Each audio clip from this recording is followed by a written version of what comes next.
Hello, everybody. Welcome to this amazing webinar with Secretary General Dr. João Grenho. I'm very happy because we have more than 200 registered attendees to this webinar. So definitely navigating the landscape of continuing medical education in Europe is a hot topic. So hopefully today we can answer some of the many questions I'm sure you will have, and we will try to answer everything. So hot topic, huge interest. CME is getting, let's say, more accessible, more international every day.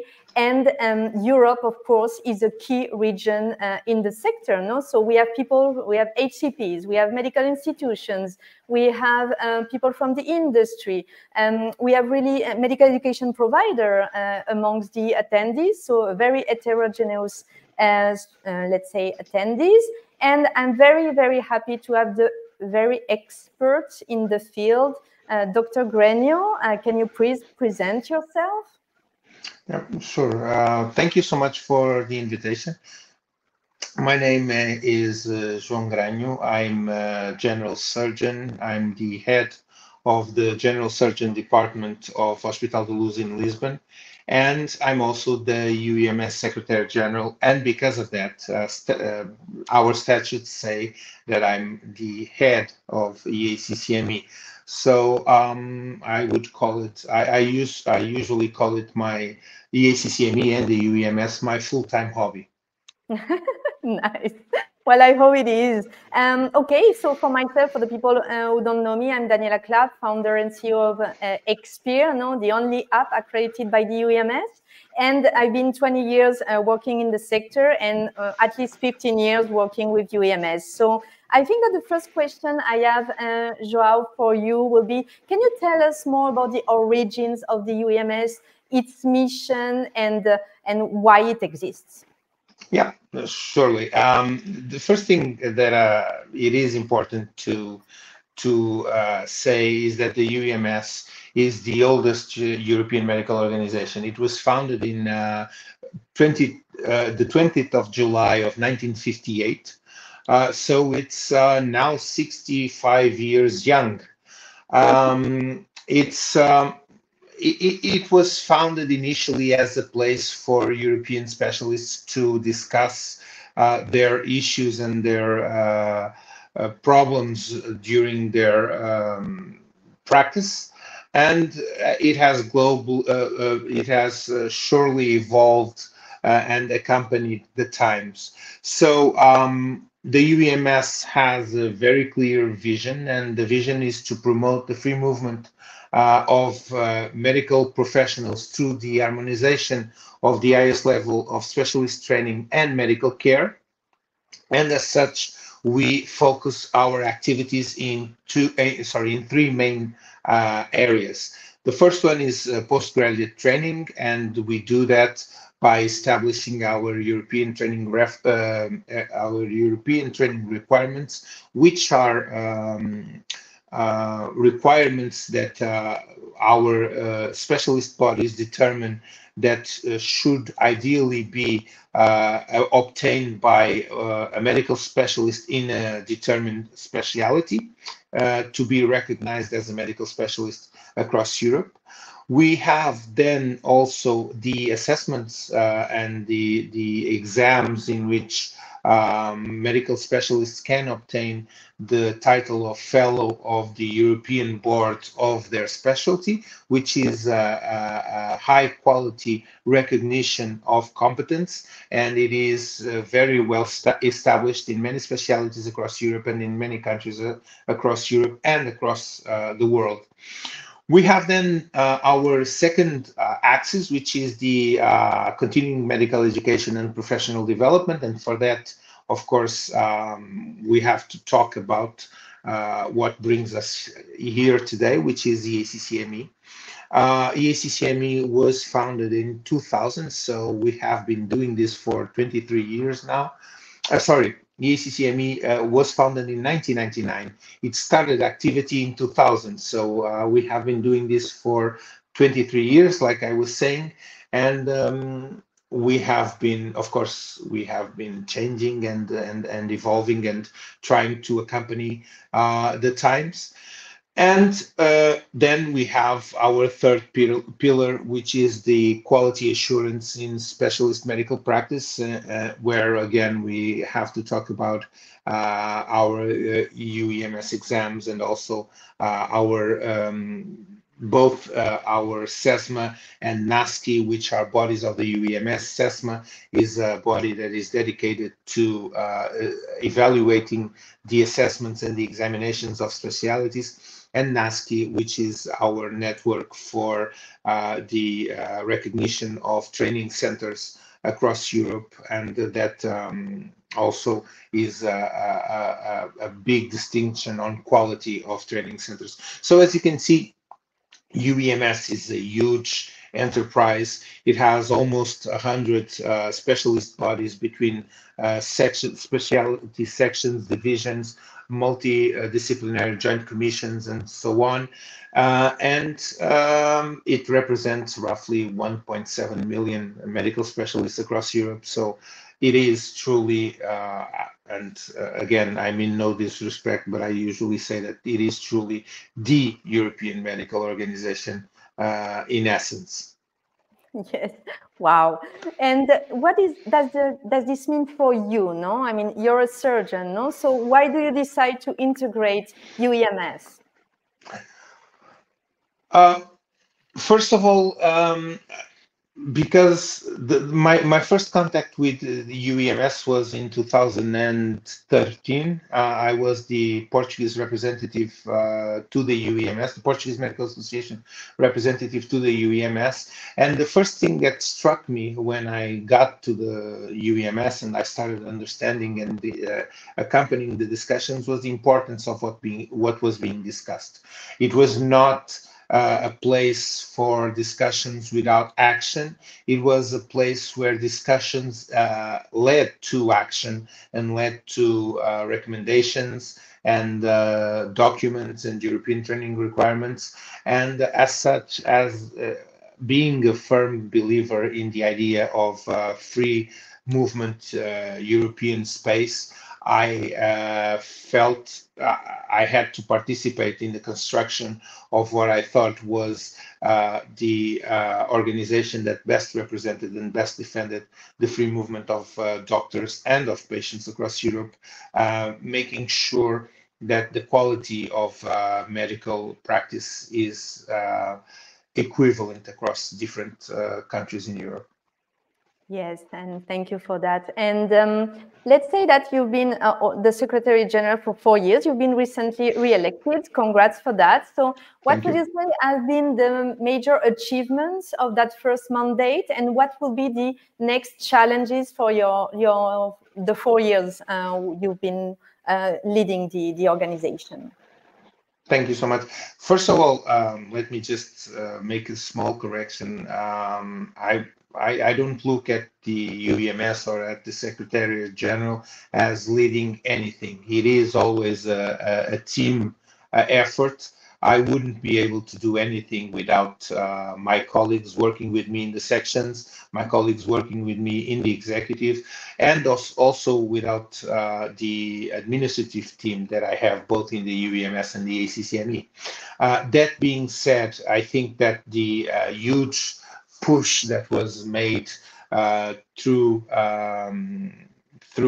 the UEMS work in the ETRs and the examinations has been truly amazing along these 4 years. But if I had to choose a merit badge for myself and for the team, I would say undoubtedly the fact that the ACCME didn't met his end with the COVID pandemic. That was, I would say, in the end, that was truly the most difficult period that all of us have passed. And the fact that we not only were able to keep EACCME and to help our providers to survive that period, but also to make EACCME and the UEMS thrive during and after that period is something that I'm very proud of and I will always be proud of. Yes, of course. Living a pandemic changed everything in continuing medical education. What would you say, really, now that the pandemic passed, and what really changed, no, as far as the UEMS is concerned, or what do you see as a major impact of that pandemic in the continuing medical education space? I think that the one of the major impacts that we found during that time was the very quick development of online education and online ways of conveying medical education. I recall that at first we were all convinced that the online would almost replace entirely the live meetings. Time has shown us that that is not the case, and live meetings and the need for face-to-face interaction is still present and will always be there. But I also think that the online and the new platforms that we have at our disposal will keep on growing. The new forms of education and the new formats of education will keep on growing, and that growth will be mainly focused on the online on the online side of medical education, be it through what we now call what we now call the traditional online tools like the webinars, the platforms, but also looking at new forms of education through social media and micro learning and so on. So I think it was inevitable that it would happen, but I really think that the pandemic made it more quick, made the development of it more quick. Yes, totally. And we see that online and face-to-face are coexisting now and finding, the, let's say, a balance, no? And so what would you say are the key advantages of the online format versus maybe face-to-face? Would you prefer face-to-face for continuing medical education, or you think it's more relevant, and when online can help? I think that in nowadays with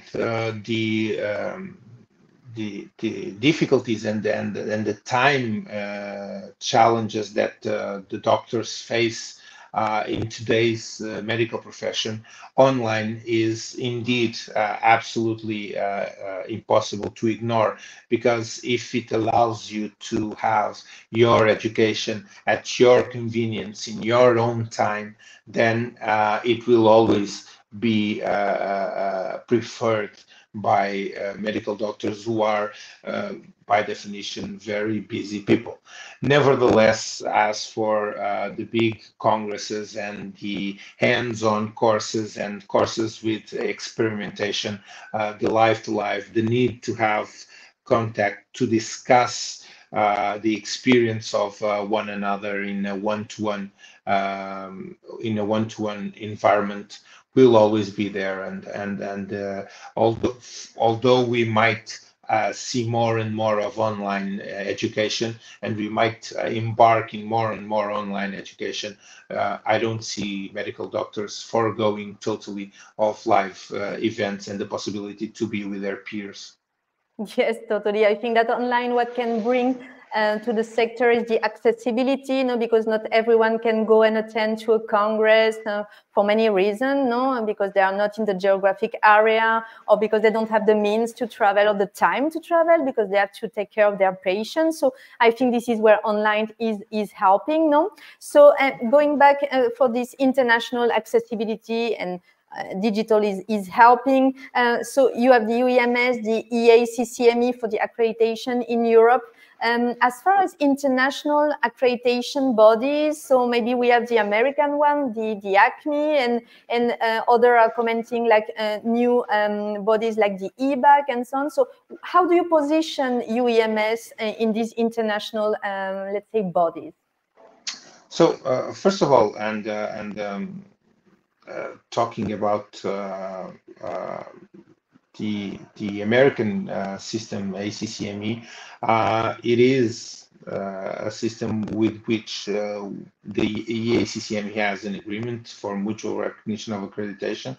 So it is a system that we know well. It has many differences from EACCME, but it is a system that with whom we regularly meet and have very fruitful discussions.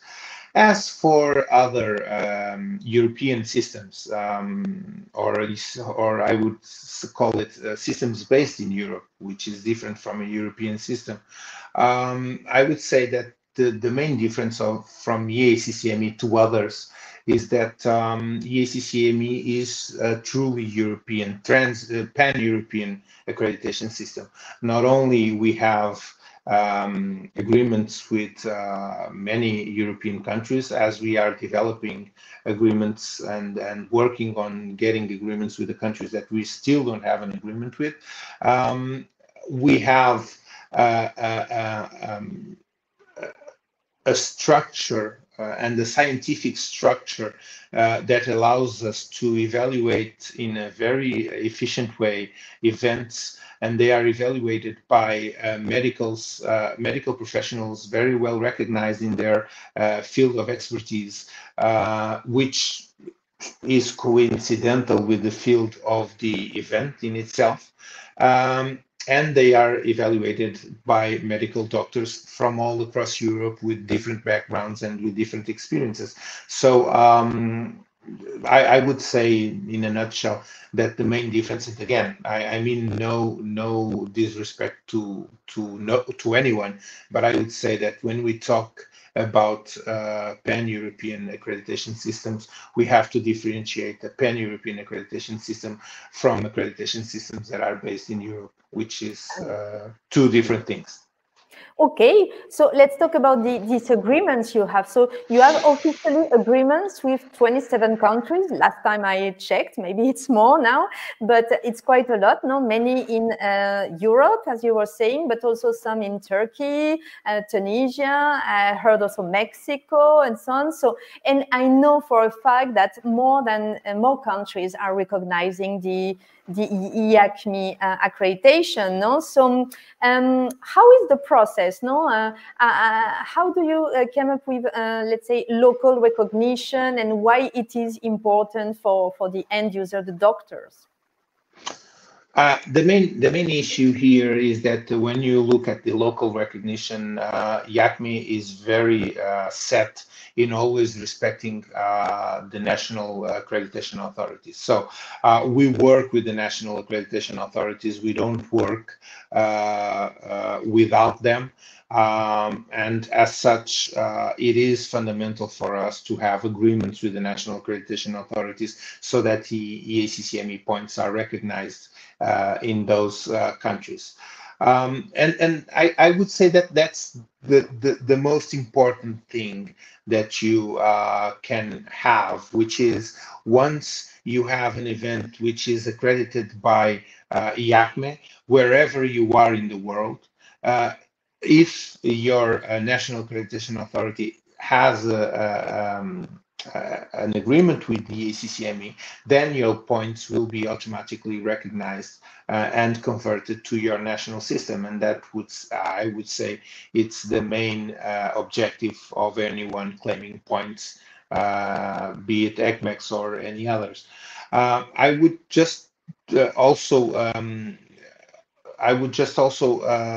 say that not only Mexico, but we signed an agreement with the Confederation of the Caribe and South American Medical Organizations, and we will now accredit events taking place all over South America and the Caribe through our partners, the Spanish the Spanish Accreditation Authority and the Portuguese Accreditation Authority, which opens a very, very big universe of Spanish and Portuguese speaking doctors who were until now unable to get medical education in their own languages recognized by credits.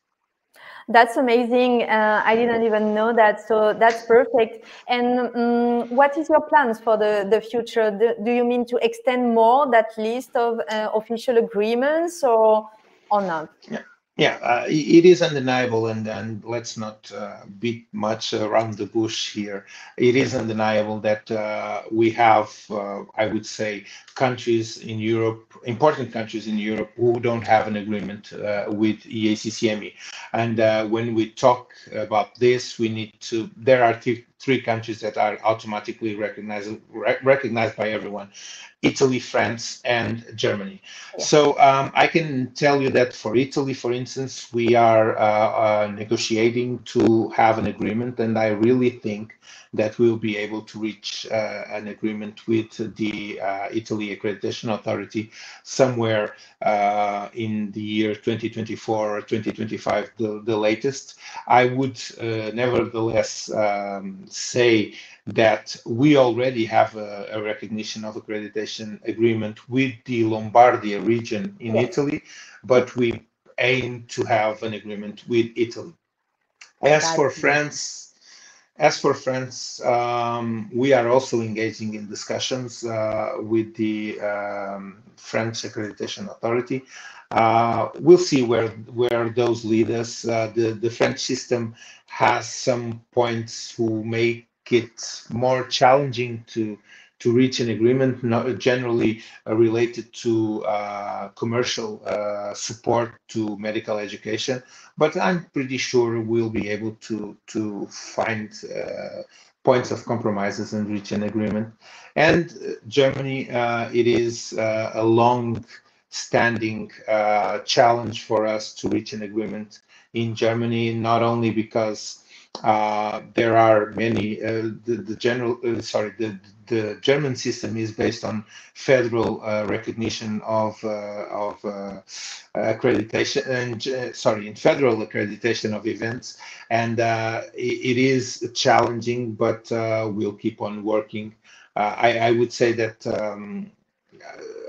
Germany is the most challenging of the three examples that I've given, but I haven't given up hope. And my second term is 4 years, so I will keep on trying.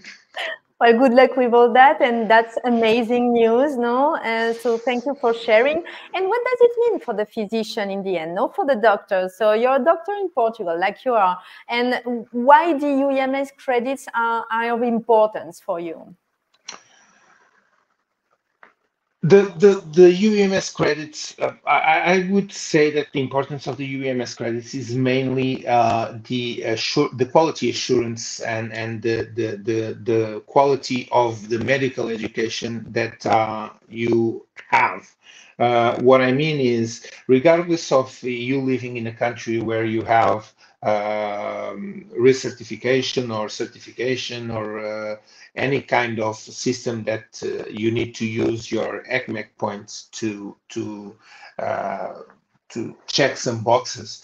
The main and the main quality of the ECMEC is the recognition of the quality of the medical education that you have. You know, when you get accreditation by EACCME, that you will be having a medical education that it is free from commercial influence and with minimal or no bias present. So that is our main goal. And the second thing I would say is that, and now please allow me to talk a little bit for doctors, is that you're talking about a system that is devised by doctors to doctors. And that is very important because we argue in the UEMS and the ACCME that the last thing that the medical profession across Europe wants is for an accreditation system based on bureaucracy from non-doctors who do not understand the necessities and the needs of the medical doctors across Europe. Yes, right. No, and when we talk with our user, they see, as you say, it's a quality insurance. It's a really a prestigious accreditation. Is the points that we find on big European Congress, and for them also it's very convenient, because that's what I like with the UEMS in the online world, that it's micro learning. No, it's up to 3 hours. No, for example, in the online world, so it's quite trendy also in the way they consume content. So yes, definitely. And if you are in one of the recognized the countries which recognize automatically these credits, and it's a lot, we see a lot of countries, then I mean, it's the same as getting your own, let's say, local points. No, so they say that for them it's very, for example, in Mexico they convert it and they are very happy since you had the agreement. So that's amazing. And just to clarify for our audience, so what does it mean being automatically recognized through an agreement, and when they don't have an agreement but they still recognize UEMS credits on a voluntary basis? What's the difference? In the end, the end point is there's no difference. It is mostly a bureaucratic issue. When you have an automatic recognition, like the name implies, the recognition is automatic, so you don't have many bureaucracy to follow the red tape to get your points. They are should be automatically there. When you have a system that recognizes ECMEX as valid credit points, usually what you have to do is you have to submit your certificate, and it has to go through the system of the accreditation authority of that country. In the end, you will have the credits the same way, but it will take more time, and it will be a little more time consuming, I would say.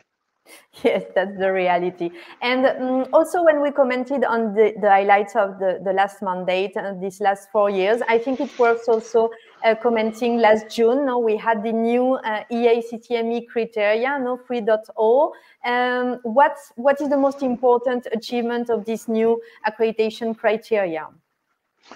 So just to put a little history on EACCME 3.0. EACCME 3.0 was born from the COVID pandemic.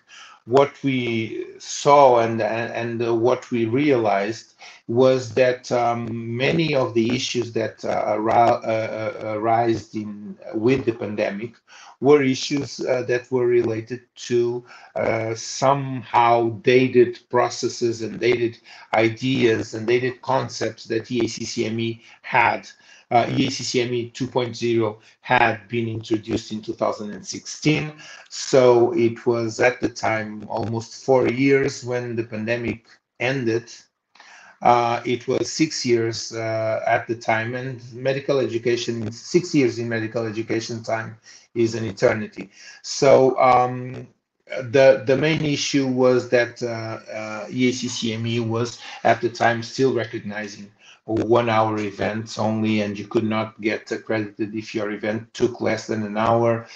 You wouldn't be able to accredit recordings of your event. You wouldn't be able to accredit blended events in which you have a live educational part and a e-learning material part. That wouldn't be possible. I would say that it was an answer. EACCME 3.0. It was an answer to the needs that we identified from providers. I'm pretty sure that it wasn't the complete answer or the final answer, but EACCME and our accreditation system is an ever evolving and ever growing system. So we are not sitting back and watching our success. We are always looking for new forms of accreditation and ways to improve the ones that we have implemented right now. I mean, it was great because since June, no, with this new criteria, we can grant half points, no? So from 30 minutes, let's say micro learning, no, up to also when we had, for example, on Xpeer blocks sometimes of 1.5 hour content, you couldn't get the 2 credits, you just had 1, so now we can grant 1.5. So it's a great news, no, for this. So thank you for that.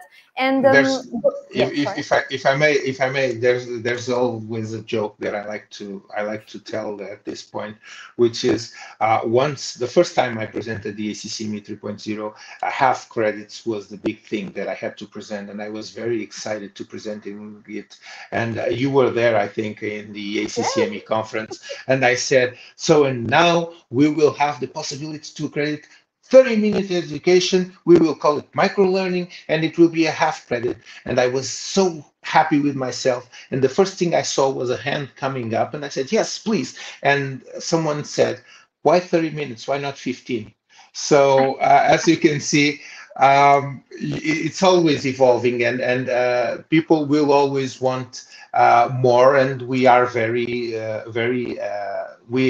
attentive, and we will be introducing changes as time goes by, surely. I was the happiest in the world when you announced it for the reason I just exposed. And 15 minutes, I think, because I think the American system grants from 15 minutes. So yes, it's a debate, but half an hour is a great advance. So that was a great news. And going back to the French case, which is my next question, the funding of the industry, you know, because, for example, in France, the major, let's say, difference is that they don't allow any funding from the industry for the CME. But for the UEMS and others, it's possible. So what do you think is the role of the industry, in continuing medical education? Why their funding is important? Let's be completely honest here. There's no medical education without industry support. It is possible, but it would take us to we would need to reinvent ourselves, and we would need to find other ways to support our medical education.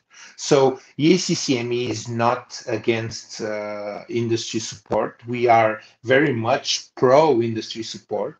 The thing is that we believe that industry support should be given in a very transparent, very clear, very open way, and should and could not influence in any way whatsoever the choosing of participants, the registration of learners, or the scientific content of an event. So that's our view, and it won't change. I can introduce the ACCME 4.0 and 5.0, but the philosophy will be the same always, which is we are very keen on industry support. We say that it is not possible to maintain good medical education, sound medical education, without the support of industry, but it has to be kept absolutely separated from the scientific content of that medical education. Totally. And what would you say, because we have some registered users from the industry and we need their support as medical education provider, and sometimes they invest maybe a lot of money in more promotional events, so what would you say is their ethical role, in that sense that they need to support continuing medical education? What do they gain in exchange, let's say? The first thing that we need to recognize is the big effort and the big way, the long way that the medical industry has done over the last years.